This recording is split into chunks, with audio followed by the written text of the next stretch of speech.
ลูกก่อสร้างนกกระดาษเฮือนหินเอาพี่วายถ่ายให้มีดิลูกก่อสร้างนกกระดาษเฮือนหินนกกระดาษเฮือนหินขอให้มีเงินค้ำเงินคือกองหล่น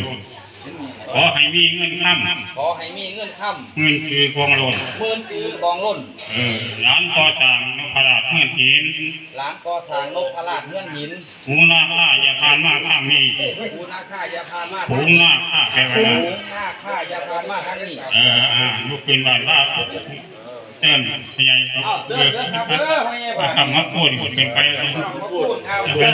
เยอะๆหลักดีเป็นไปร่างกายก่อนดีดีทุกวันนี้เหยียบเลยเหยียบไปเป็นหลังเลยนะต้องล้างไหมไม่ยากนะทุกคนบอกฮัทหลังเงินหลังมันดีหลังกันเองเหลือหลังเองหลังเองมันไปไม่ถูกเด้อเอาเหตุต้องควรเด้อพอผมต่อเด้อแต่เหมือนว่างไว้วันนี้ล่างเองยิ่งขึ้นเงื่อนเราล่างเองกับเชิญกับเชิญมาข้ามมาพูดนะครับไปสองเนี่ย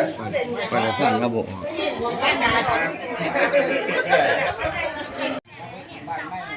แต่ยังในนอกว่าน้องอะไรยื่นในค่ำในท่อนในจอยในแหวนโอ้ใหม่ผมว่ามาตาอุ่นสมบูรณ์วัฒนะคำเจียวได้มาอยู่บ่โอ้ขายยิ่งกระใส่ได้มาอยู่ได้โอ้คุบซองฟ้าทางลาวอีกแต่มาอยู่เนาะ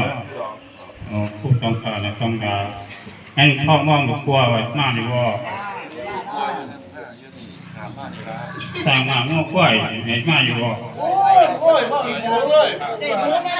ยาปลาปิ้งมาวัดโอ้แนวน้อจะข้อมหวานพันธุ์แค่แนวมานี่น้อหวานนี่ถ้าดีก็จะข้อมหวานพี่น้องฝ่ายได้ยินตายเดี๋ยวไปยังกันต้องต่อข้อมหวานหันไปหันมาตอนนี้ในภาคข้อมหวานภาคถึงก้อนนะพยายยืนฉายก้อนก็มีแห้งยืนเอาจับยังไม่อาบน้ำอาบน้ำยังไม่นอนไม่นอนไม่ยัง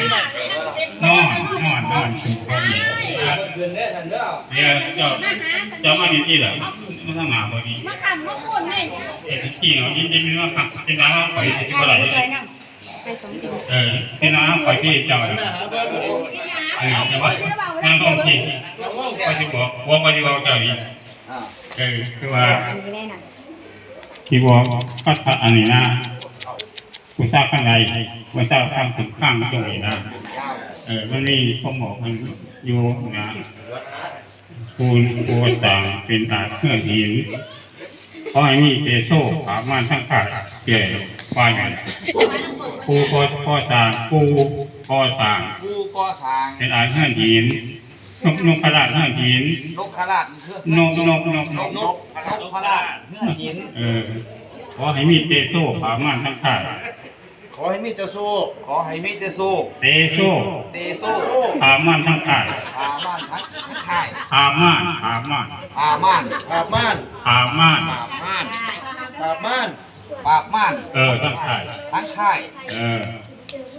ยาก่อสร้างนกกระดาษเฮือน